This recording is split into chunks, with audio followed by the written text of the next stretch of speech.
Hello everyone, this is Moshe, the electric Israeli, and FSD in my Model Y. If you're new, don't forget to subscribe and help me change the world one electric car at a time. If you're in the market to buy a Tesla, please use my referral code. You get $1,000 off your Cybertruck, Model S or Model X, and 3 months free FSD if you buy a Model Y and Model 3. And this video, of course, is sponsored by Ives. Let me just tell you, if you knew, especially, I've been driving Tesla cars since 2018. I'm on my 6th Tesla. Okay, I owned the first one in 2018, then another one, and trade, and this. Number 6, the latest one I have is the Tesla Model Y Juniper that my wife, of course, took for herself. Why not? Anyway, since the beginning of time, I always had, obviously, all the cars come with autopilot, but I always had the enhanced autopilot, FSD, and the FSD 13.2.9 and the hardware 4 is just incredible. So that's basically the premise. And I have to say, over the years, you know, autopilot FSD pre version 12 was tough. It was great, but you really had to supervise it.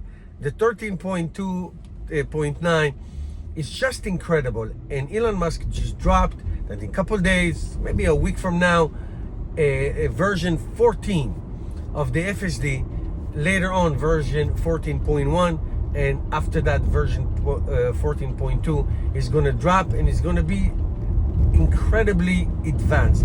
Now, I consider myself, I know I'm not so famous on YouTube, and my algorithm is not so great in terms of the visibility of my videos. However, I think I drove more autopilot and FSD miles maybe than anybody in the United States. I know there's others that are famous. I drove probably between all my 6 cars more than 500,000 miles. Okay, and I take massive annual drives on my cars on FSD in all the versions that ever been released. Okay, so I have huge amount of miles. I think more than anybody. I with all due respect. Why is it important that I tell you this? Is because I've seen the progress and I've seen the improvement of the FSD over the past, I'd say 6 to 10 years. The first time I drove autopilot was in a test drive in Tesla Model S in 2015, I believe. 14 or 15, I don't remember. But that was the first time, and it was incredible. So as a very experienced FSD driver, and going through not horrors, but really challenging performances of Tesla FSD, you can search my channel for videos. You'll find so many of them. What do we expect? What do I think needs to happen? What is happening right now on FSD 13.2.9 that needs to improve? First of all, one more time I'm going to say it is incredible performance. The FSD 13.2.9 right now is incredible. It's autonomous per se. However, here's what needs to be improved. Hopefully, number one is that it will become unsupervised. Okay, meaning looking away to fix your climate direction, which takes your attention for 1 or 2 seconds, will not result in the car beeping and giving you warning. Meaning, it needs to be almost unsupervised. Meaning, in extreme situation, the car will ask for your attention, which means you can be on your phone, you can send emails, you can text, and you have to be here, you have to look, but you can let the car do its thing without any worry. By the way, I let the car do its thing now anyway and not worried, but I have to look forward. Do I have to intervene? The only time I intervene is when I want to change the route, and we'll talk about it in a minute. So if that is what the result of this update will be, it's an incredible achievement. Okay? No touching the steering wheel and not paying such close attention. If I can be away from looking at the road for 30 seconds or a minute, that would be a great achievement, meaning the car is autonomous. The car is autonomous now, I'm telling you. So that's number one. Number two, the car the FSD needs to improve tremendously the performance of in parking lots. Sometimes it does really silly things. There's a supermarket I go all the time. There's one way to get into the exit, and the car takes a different way. He wants to do a U-turn in the middle of the road. I know that's what he does. So parking lots needs to be improved. Why am I saying that? Do I care taking the car out of the parking lot myself? Of course I don't care. But what I'm saying is that if the car is to be autonomous completely with no driver, that part needs to be improved. Not improved, needs to be solved. Okay, so that's, to me, this one is number 2. So completely autonomous without supervision, and a parking lot improvement, but drastically. Okay, now no turn on red in America, except for New York City. I don't know if other cities have that, but except for New York City, you can't turn on red, except when it says no turn on red. But sometimes there are traffic lights when no turn on red is a digital sign, and it appears only in the morning when there's a lot of traffic. There's one in my neighborhood. You can turn on red all day long, except for like 7 a.m., 7 to 8, because there's traffic. So they want to get the traffic flowing. So there's going to be a light says no turn on red, and then it turns off, and then you can. So it depends. Tesla has to be able to read those signs. I think the car is doing much better with school busing, which if the car doesn't stop for school bus that comes towards you, then it's not autonomous. You can kill a child. Can't do that. So signs like this, school busing, okay? But if you come behind it, or the bus come towards you, that needs to be no way that it's not doing it. Okay, no way. Speed bumps, the car does very well on wide, very visible marked speed bump, but sometimes there's those thin yellow speed bumps that I have it at the place where I work.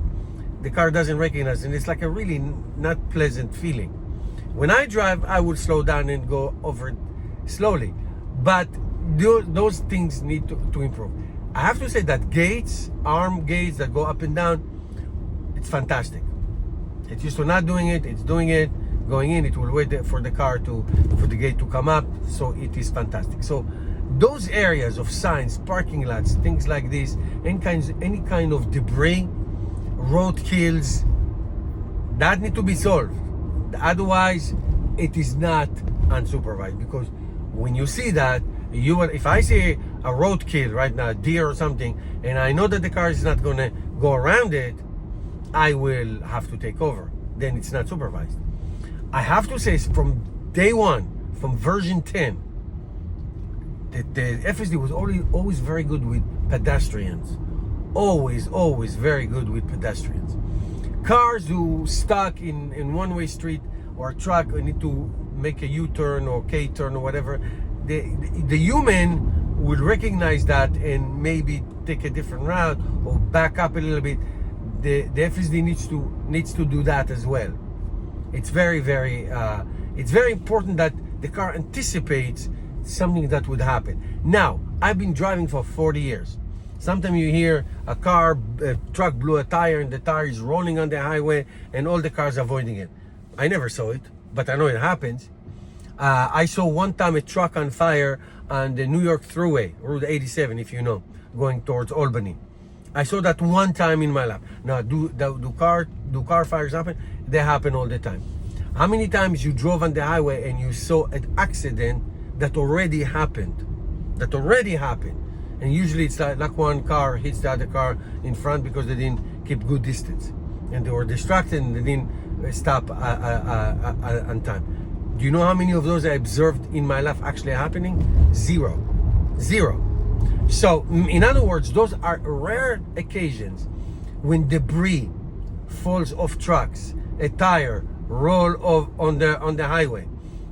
God forbid, an accident happened right to your side and you have to avoid it in a split second. Those are the rare things that happen on roads that the car needs to know what to do. And again, I drive just with Tesla that are over 500,000 miles, all over the Northeast, from Quebec City all the way to the Keys in Florida. That's how much I drive.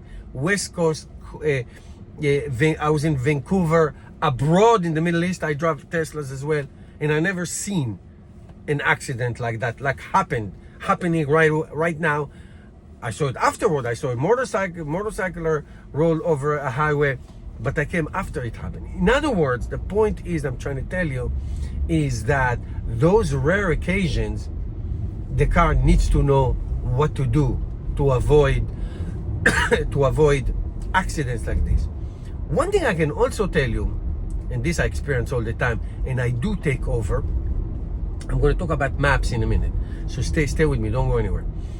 One thing that I do see, let's say you drive down the highway 95, think of any highway in your area, 2 lanes, 3 lanes going one direction, and sometimes can be trucks or be pickup, and they drive like really near you, like and almost touching the dotted line. Now, if I drive myself, I go to the next line, or I speed, or I slow down, or I veer a little bit, I get off even I going to the shoulders. The car doesn't do that.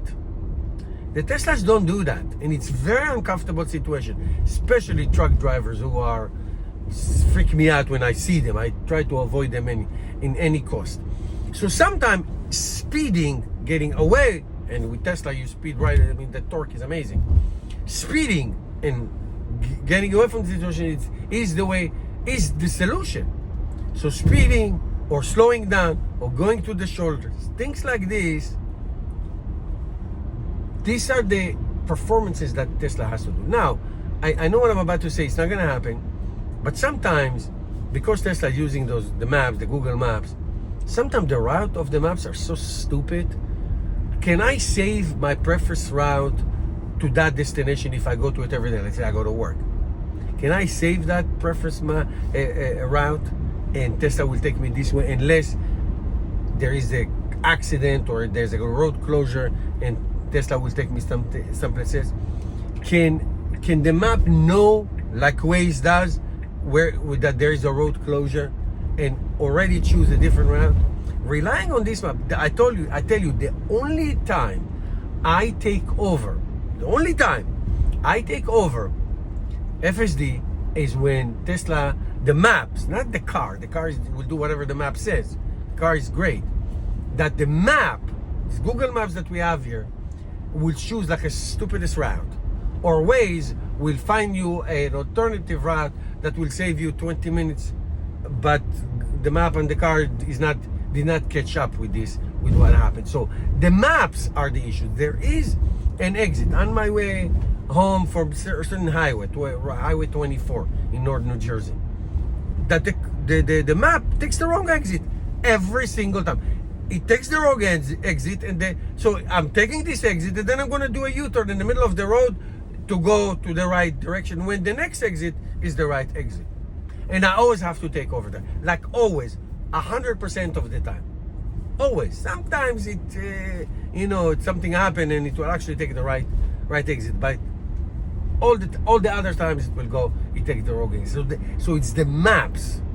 It's the maps, stupid. It's the maps that to me is a huge challenge. Really is a big challenge. Now, in other countries, since I do drive other countries, in the Middle East, those maps are not even updated at all. They're not updated. So they'll take you to some cockamamie routes and roads that are one way or do not enter.